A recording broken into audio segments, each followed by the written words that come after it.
보잘것없는 죄인을 구원하시려 십자가에서 자기 생명을 기꺼이 버리시고 우리를 위하여 죽으신 예수님, 오늘 이 아침에도 다시 한번 눈을 뜨게 하여 주셔서 감사를 드립니다.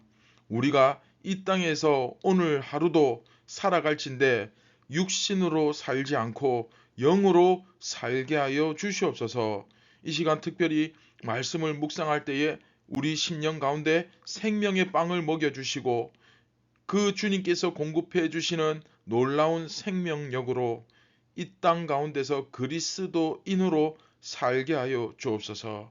예수님처럼 살고 예수님처럼 죽기를 결단함으로써 그 부활의 영광에 참여하기를 원합니다. 성령님, 오늘도 저희들을 이끌어 주시고 어두웠고 무지한 우리의 영안을 활짝 열어 주시옵소서. 모든 영광 하나님께 올려드립니다. 예수님의 이름으로 기도드립니다. 아멘. 안녕하십니까, 선한제자교회 성도 여러분. 2023년 2월 2일 목요일 아침이 밝아오고 있습니다. 오늘 이제 56번째 이야기, 고난의 길, 영광의 길, 두 번째 시간이죠. 사실은 이제 오늘부터 본문이 시작되죠. 지난 시간에 우리가 이제 오리엔테이션, 영광에 포커스를 맞추고 그 영광에 관해서, 예수님의 영광에 관해서 중점적으로 다루었는데, 이제 오늘 요한복음 12장 20절부터 23절까지 우리 본문 함께 묵상하도록 하겠습니다. 명절에 예배하러 올라온 사람 중에 헬라인 몇이 있는데 그들이 갈릴리 벳세다 사람 빌립에게 가서 청하여 이르되, 선생이여, 우리가 예수를 배웠고자 하나이다 하니, 빌립이 안드레에게 가서 말하고 안드레와 빌립이 예수께 가서 여쭈니, 예수께서 대답하여 이르시되, 인자가 영광을 얻을 때가 왔도다.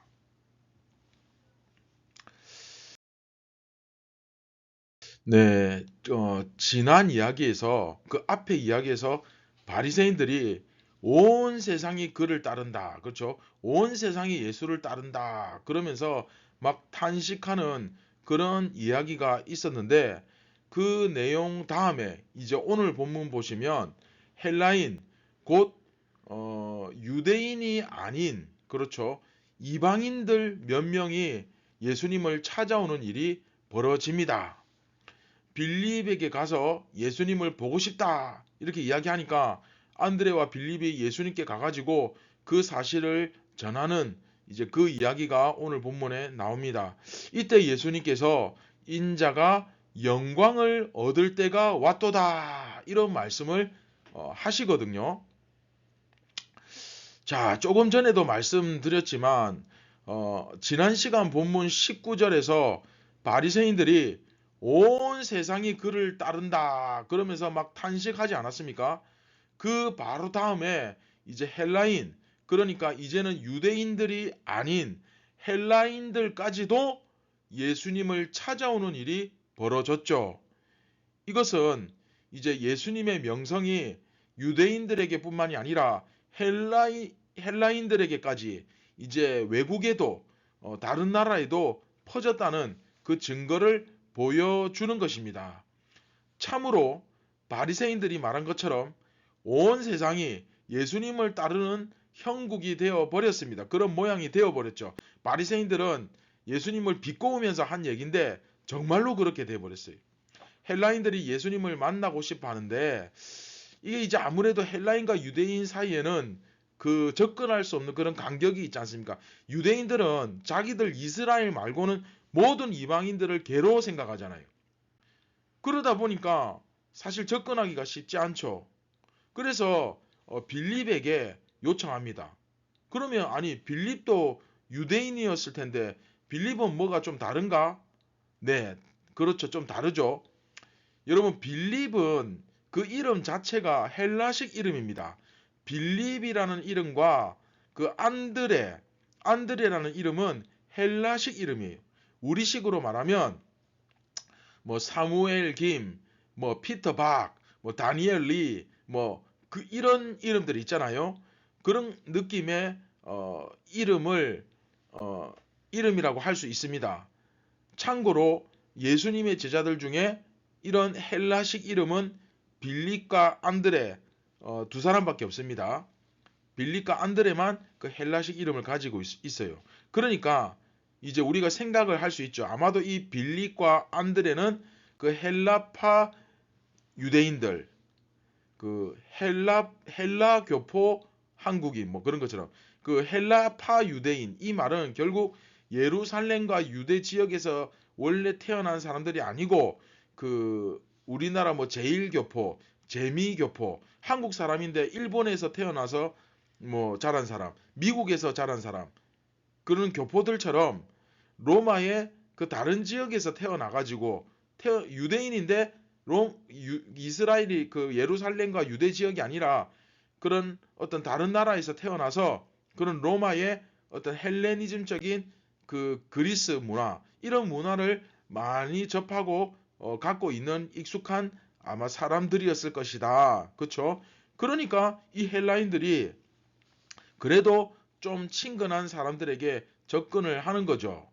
바로 헬라인들은 그 헬라파 유대인 빌립에게 가서 예수님을 좀 만나게 해주라. 예수님 만나보고 싶다. 그렇게 전했고, 이 빌립은 자신과 같은 헬라식 이름을 쓰고 있는, 아무래도 이제 안드레하고 그 헬라식 이름을 쓰는 안드레와 친하겠죠. 그래서 이 안드레하고 같이 예수님께 가가지고 헬라인들이 예수님을 뵙기 원한다. 그러면서 이 헬라인들을 예수님께 소개를 했겠죠. 그렇죠. 결국 예수님이 국제적인 어떻게 보면 유명 인사가 되셨다는 것이 나타나는 거죠. 가장 유명해질 수 있는 찬스가, 기회가 이제 온 것처럼 보입니다. 그리고 예수님도 또 실제로 그렇게 말씀하셨죠. 이제 내가 영광을 얻을 때가 왔다. 이렇게 말씀을 하십니다. 그러니까 제자들이 언뜻 듣기에는 야, 드디어 예수님께서 실력 발휘를 하셔가지고 이제 그 이름을 온 세상에 떨치실 그 기회가 왔구나. 이제 드디어 때가 되었구나. 뭐 이런 생각이 들게 하는 그런 말씀이죠. 제자들에게는 굉장히 고무적인, 아주 희망적인 발언입니다. 지난번 말씀드렸던 것처럼 이제 고생 끝났다. 아, 이제 예수님이 드디어 나설 때가 됐구나. 뭐 그렇죠.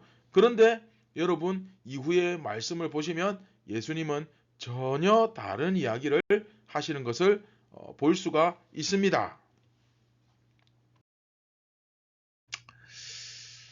자, 사실 우리도 신앙생활을 한다고는 하지만 참 이럴 때가 많죠. 모든 정황을 딱 봤을 때 이건 뭐 영락없이 이건 하나님의 뜻이야. 이건 하나님의 계획하심이야. 이건 정말 하나님의 섭리고 계획하심인 것 같아. 그렇죠? 본문의 제자들도 자기들이 봤을 때도 예수님이 그렇게 말씀하셨잖아요. 이제 내가 영광을 얻을 때가 왔다. 그러면 이제 제자들이 생각하기에는 야, 예수님이 온 세상에 이제 이름을 떨치며 제대로 한번 그 능력을, 실력을 나타낼 때가, 발휘할 때가 왔구나. 뭐 그렇게 생각하지 않겠습니까? 그런데 이게 결과적으로 뭡니까? 전혀 잘못된 해석이죠. 완전히 어긋났죠. 기본적인 예수님의 의도조차도 제대로 파악하지 못한, 그렇죠, 그런 결과가 나타납니다. 우리가 때로는 이렇게 예수님의 뜻과 그 하나님의 계획하심을 이렇게 제자들이 제대로 파악하지 못하듯 우리도 마찬가지죠. 예수님의 의도를 제대로 깨닫지 못하고 오해하거나 착각하는 경우가 종종 있죠.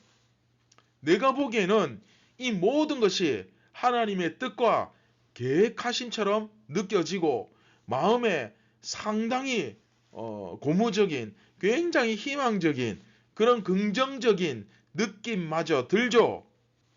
그런데 여러분, 이런 식으로 길을 잘못 찾아 헤맨 가장 대표적인 인물이 성경에 누구입니까? 네, 뭐 많이 있겠지만, 뭐 당자도 있고 많이 있겠지만, 바로 룻기에 나오는 룻의 남편 엘리멜렉이죠. 예. 예루살렘에 흉년이 들었습니다. 그러면 당연히 더 살기 좋은 땅으로 가서 어쨌든 먹고 살 길 찾아야 될 거 아닙니까? 그게 잘못된 거 아니죠? 네, 맞습니다.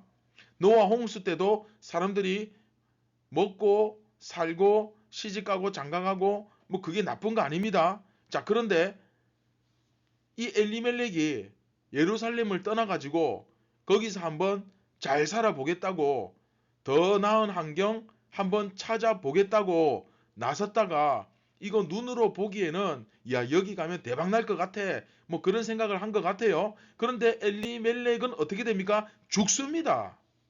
죽어버리고 설상가상으로 남은 두 동생 남동생들도 다 죽어버립니다.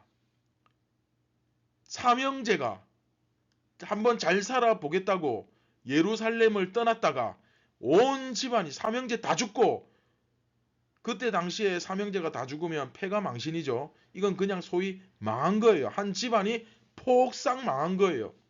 그렇게 망했는데 또 우리 주님은 우리 하나님은 그 며느리 룻을 통하여 그렇죠 역사를 일으키시죠. 할렐루야. 자, 이 이야기는 우리가 다음에 또 하기로 하고 이게 중요한 게 아니고 자 오늘 맥락은 그거죠. 예루살렘을 떠날 때 들었어야죠. 슈브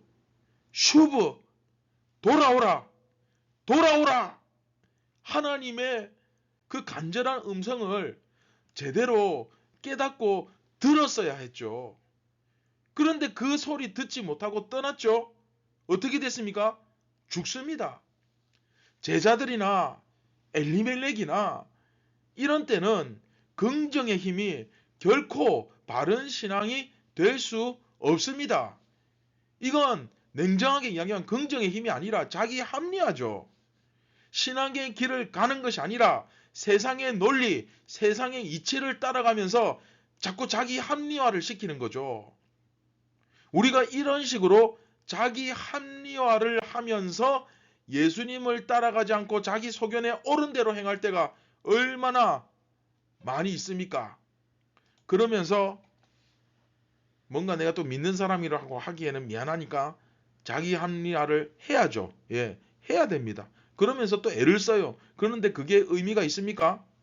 오늘 우리는 이 제자들처럼 또 하나님께서 자기 백성을 끝까지 지키시고 돌보신다는 사실을 믿지 못하고 예루살렘을 떠났던 이 엘리멜렉처럼 내 생각에는 이것이 맞고 저것이 틀린 것처럼 느껴지고 또 내 생각에는 이것이 옳고 저것은 너무 미련한 것처럼 느껴지는 그런 것은 없습니까 요즘? 우리는 그때마다 깨달아야 됩니다. 뭐가 나에게 더 득이 되는가를 고민하는 것이 아니라 정신을 차리고 뭐가 더 내 경건과 신앙에 도움이 되는가, 뭐가 더 우리 가족을 주님께로 예수님께로 이끄는데 더 득이 되는가, 궁극적으로 예수님이라면 정말 냉정하게 한번 생각해 봐야 돼. 예수님이라면 이 상황에서 정말 어떻게 하셨을까? 네, 가장 중요한 것은 예수님의 그 말씀의 의미를 깨닫고 그 말씀의 법을 따라 살아가는 거죠. 그것이 예수님처럼 살고 예수님처럼 죽는 길입니다. 내가 아무리 예수님처럼 살기를 원해도 예수님처럼 죽기를 결단해도 예수님의 의도와 뜻을 파악하지 못하면 일단은 그렇게 살 수가 없습니다. 사랑하는 선한제자교회 성도 여러분, 오늘 하루 우리가 살아가면서 세상의 이치와 논리를 따르면서 그러면서 비겁하게 그것을 신앙인 양 자기 합리화를 하는 것이 아니라 정말로 예수님께서 모범을 보여주신 그 상과 가르침을 따라서 예수님처럼 살고 예수님처럼 죽기를 결단하는 저와 여러분 모두가 되시기를 주님의 이름으로 축원드립니다. 할렐루야. 네, 오늘 말씀을 기억하면서 우리 함께 기도할 때에 정말 나를 합리화시키는 어떤 시선과 그런 관점이 아니라 정말 냉철하게 예수님의 입장에서. 그래서 우리가 더 말씀으로 깊이 들어가야 되죠. 예수님의 눈과 예수님의 마음이 되어서 나 자신과 내 삶의 현장과 내 모든 것을 바라볼 수 있는 깨어있는 눈이 필요합니다.